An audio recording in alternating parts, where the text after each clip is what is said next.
Do you live for yourself or for the approval of others?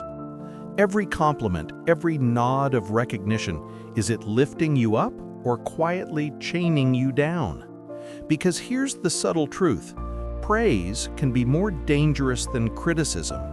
It makes you believe you exist through other people's eyes. You feel encouraged, recognized, but slowly you're learning to depend.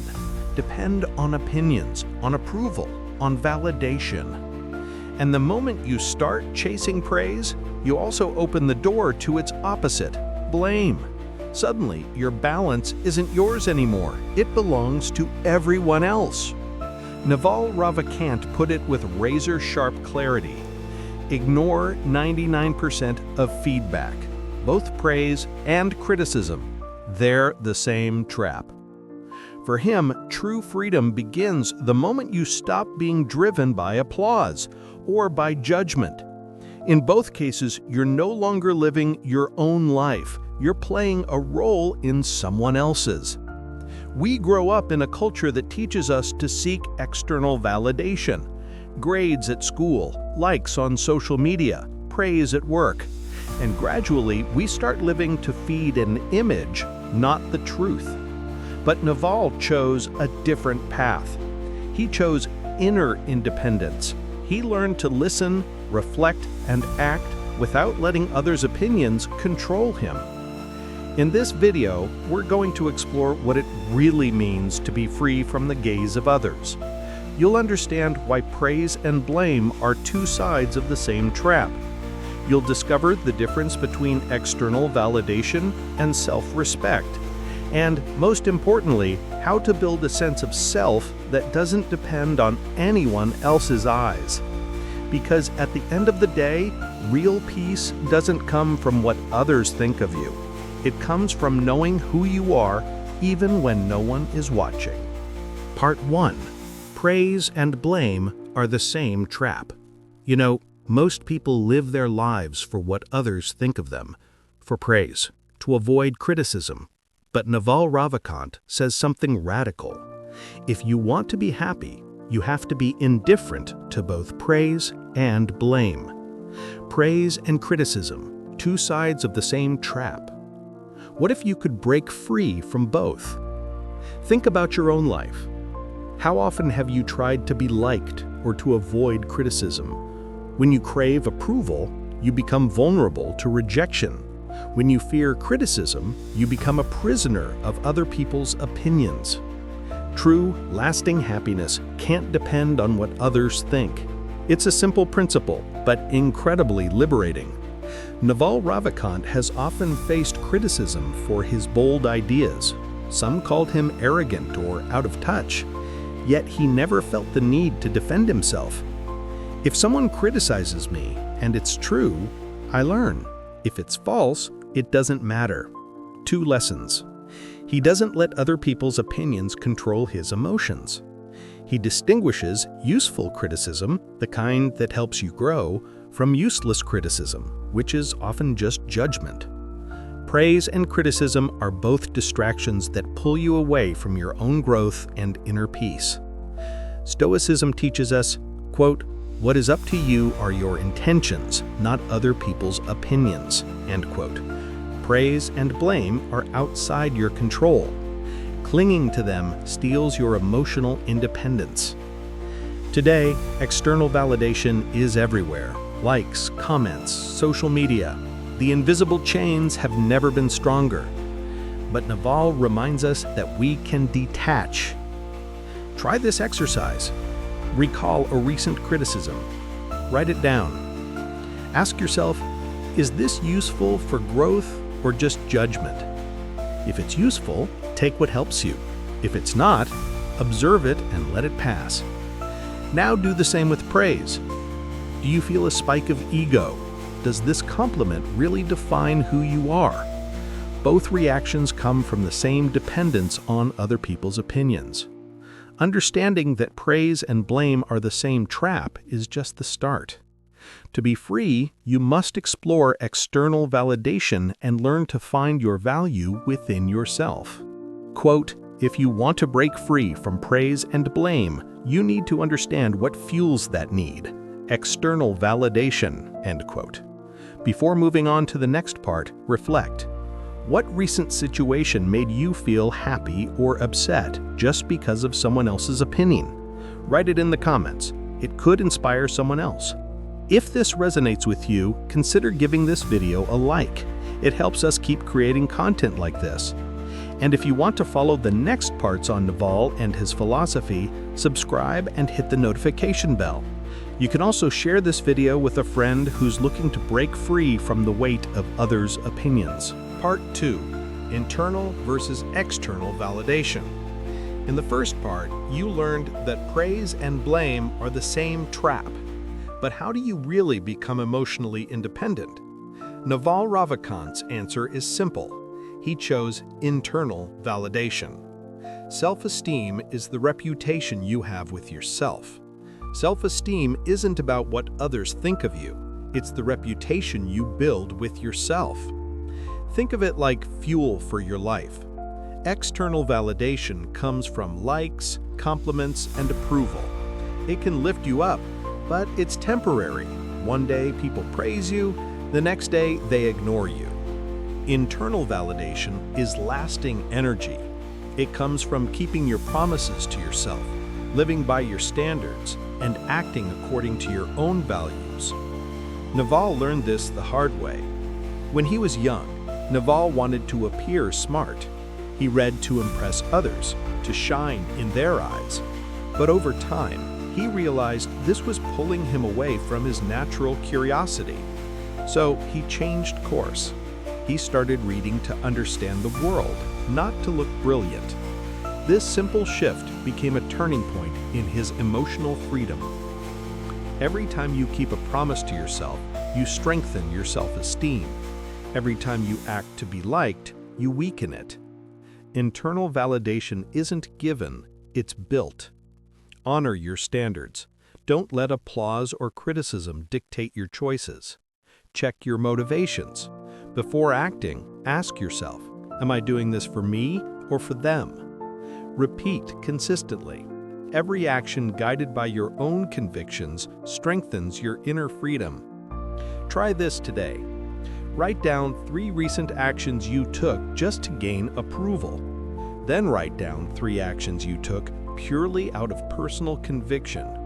Compare. Which left you with a real sense of peace? This shows the tangible difference between being a slave to approval and living with internal freedom. Epictetus said, "He who seeks the approval of others becomes their slave." Naval embodies this idea in the modern world. It's chosen indifference, not coldness. Breaking free from external validation doesn't mean becoming distant or arrogant. It means finding your own compass. If that resonates with you, you'll find even more insight in my video, Epictetus on What You Control, where I dive into focusing on what's truly within your power. Check it out right after this one to keep moving forward on your path to inner freedom. When you stop chasing external validation, you discover a deeper source of strength, self-respect. Take a moment to reflect. What's a recent choice you made to please others, and what's one you made for yourself? Share your thoughts in the comments. It might help someone else see the difference. Part 3. Building self-respect over reputation. Ask yourself, what really matters? What others think of you, or who you are when no one's watching? This is the difference between reputation and self-respect. Reputation is what the world sees. Self-respect is how you feel about yourself when no one's around. And it's the latter that truly shapes your life. Naval Ravikant says, "A fit body, a calm mind, a house full of love. These things can't be bought, they must be earned." Self-respect isn't something you can buy. It's built, step by step, through choices that align with your values, even when no one is there to notice. A concrete example, Steve Jobs. Criticized, humiliated, ousted from his own company. He could have chased to polish his image, but he didn't. Instead, he invested in what mattered to him, Pixar, then his triumphant return to Apple. He built self-respect, not reputation. Naval adds, "If you listen to praise, you have to listen to criticism. The only escape is not to listen to either." A powerful principle. Self-respect makes you immune to judgment. Criticism stops being a threat and becomes useful information. Tonight, ask yourself, if no one could ever judge me, how would I act? And what if I started acting that way today? Try it tomorrow.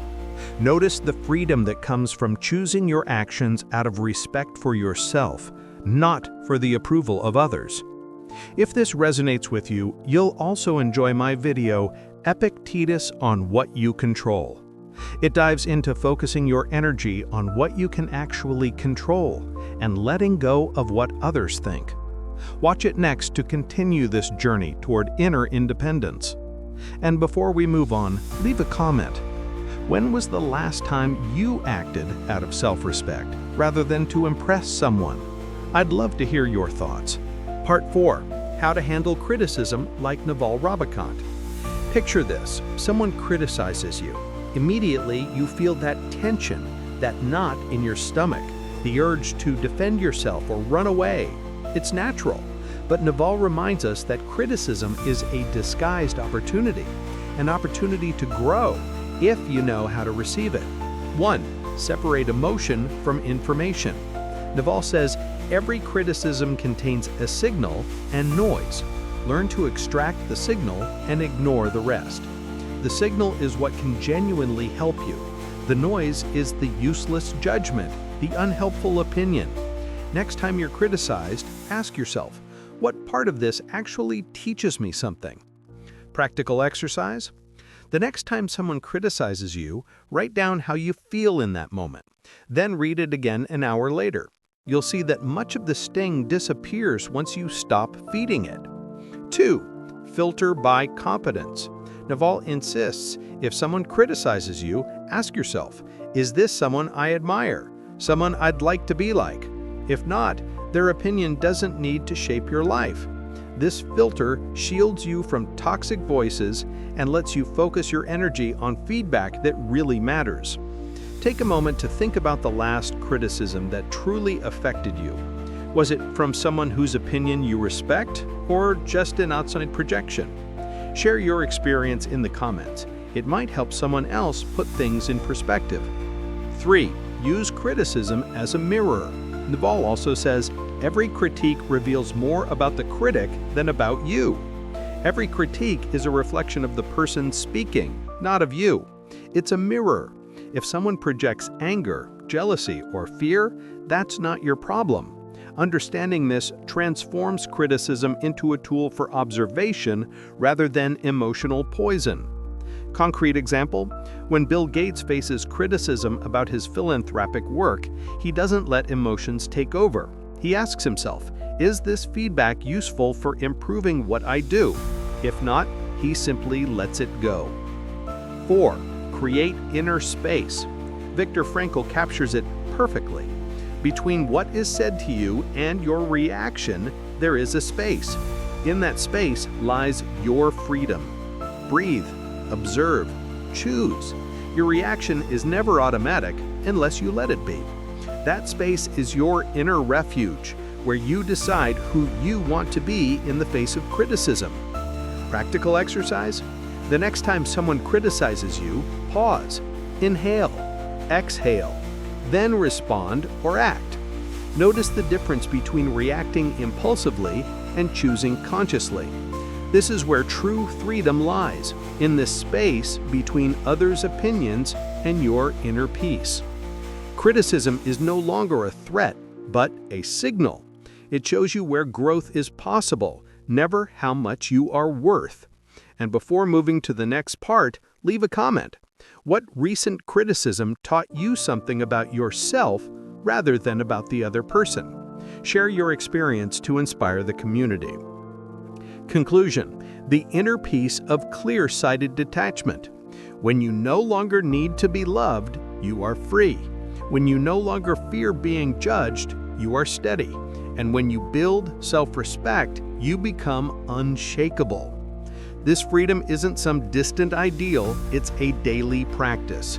Mindful breathing, intentional choices, clear thinking. Practical takeaways. Here's how to apply it in your life. Ignore most feedback. Most of it doesn't reflect your true path. Turn the rest into lessons, insights, or guidance. And above all, seek the truth about yourself, not the approval of others. Whenever you feel pulled toward external validation, remember, you already have everything you need to be complete. Everything else is optional. Take a moment today. Think of a recent situation where you sought approval. Ask yourself, did I act for myself or for them? The answer is your starting point towards more freedom. If you want to dive deeper into practical philosophy like Naval teaches, check out my video, Epictetus, on what you control. It shows how to focus your energy on what you can actually change. Because at the end of the day, peace doesn't come when others understand you. It comes when you no longer need them to. It's born from inner clarity, from consciously living according to your values, and from the quiet courage to be yourself. If this video resonated with you, share it with someone who might need it today. Hit like, subscribe, and turn on the notification bell to continue this journey toward inner freedom. Every small action you take for yourself is a step toward total independence.